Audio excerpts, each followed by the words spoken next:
Okay, so I thought I'd share with you another really useful function of ChatGPT. It's in ChatGPT 4, which is the paid version. It's great for data analysis. So I've got tons of data here. Thank you very much for filling in the pre-workshop form. And I'm going to now use ChatGPT 4 to analyze your responses. So thank you for filling this in. I'm going to go to Sheets. Okay, now let me download this as an Excel. That's downloaded. Now I'm going to GPT-4, the paid version, and as you can see here, you have the ability to attach a file. Now I use this all the time. It's so useful. You can attach images, you can attach Excel, you can attach PDF, you can attach Word, and then it will talk about what's in it. So let's attach that Excel. Here we go with your responses. Let's upload that, and it's now reading it.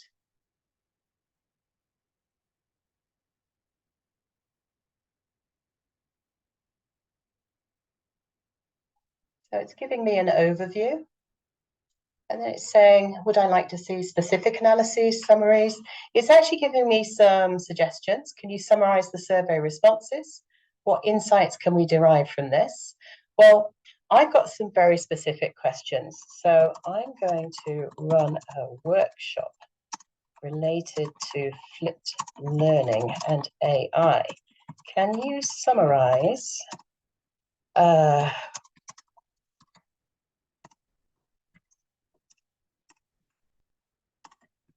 let's try this. So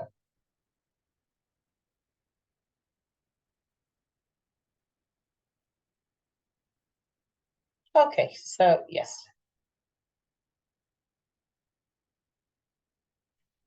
Participants are familiar with the foundational concepts of flipped learning, maybe a bit more guidance in certain areas.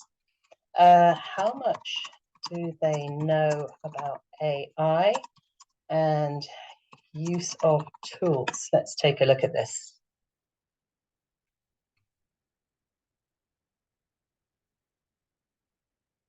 So there are varied levels of familiarity with the tools. Yes, it was a mixture. There's some interest in learning how to use AI more effectively. So you may have heard of the tools, but practical experience is less. Oh, now this is what I'm interested in, knowledge expectations from the workshop. So it says several participants are hoping to acquire more practical strategies and skills about AI. They specifically want to explore how to integrate AI into flipped learning and also for lesson planning, etc. There's clear interest to learn about practical use of AI tools.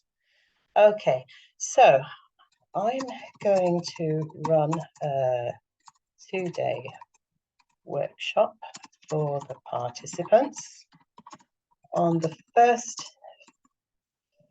day, I would like to focus on how to use AI tools to create a smooth journey from pre-class videos to in-class activities. Let's see. Using Magic School. No, I won't say that here.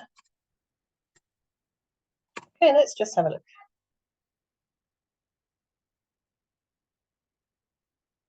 So it's actually given me some suggestions for what I could do in the workshop as well.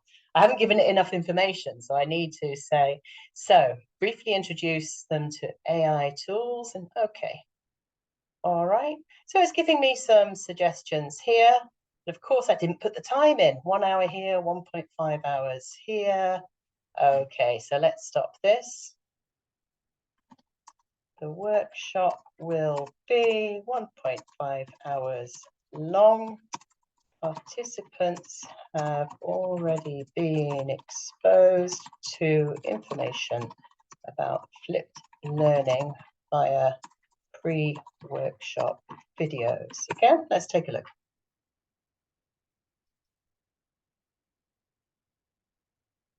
So again, it can suggest, you can use it to suggest workshops.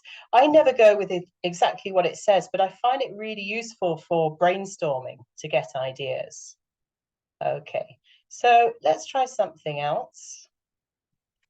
Did participants mention any specific AI tools or functions they are interested in? Bots, yeah, one person was very interested in bots, AI for lesson planning. Somebody else mentioned videos. It hasn't picked up that.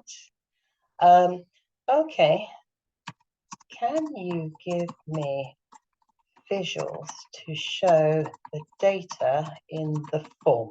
Again, I'm just throwing some questions in to try and show you the kind of things that it can do. So it's having a think.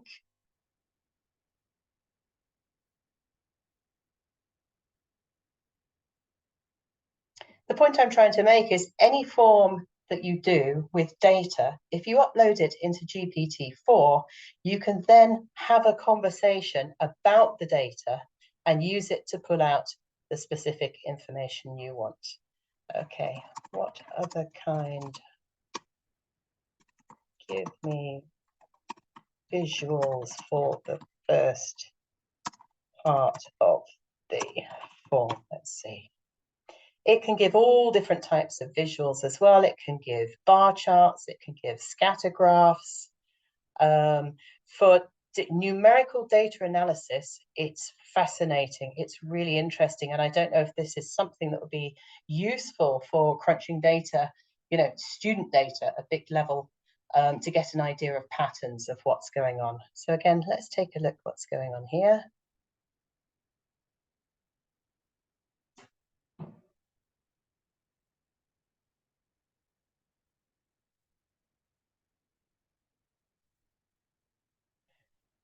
It's analysing. While it's analysing, I can also tell you, in the workshop, we're going to look at 2 PDF pages from a course book.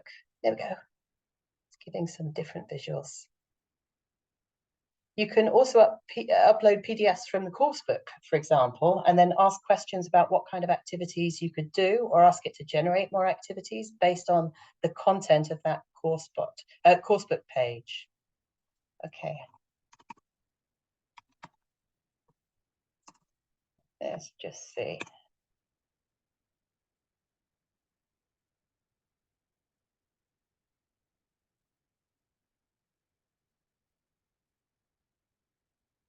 You can take photographs. You can upload photographs as well, and it can see, it has visual recognition, it can see what's in the photograph. So if you hand scribble some notes or diagram, you can actually take a photograph of it, and it can read it.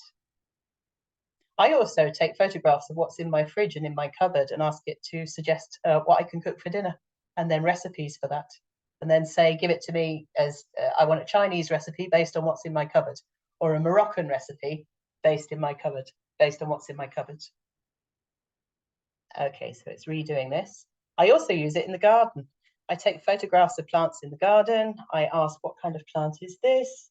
How much sun does it need? Do you think it's in the right place? Here we go. Nothing in the scatter graph, but you get the idea. Okay, so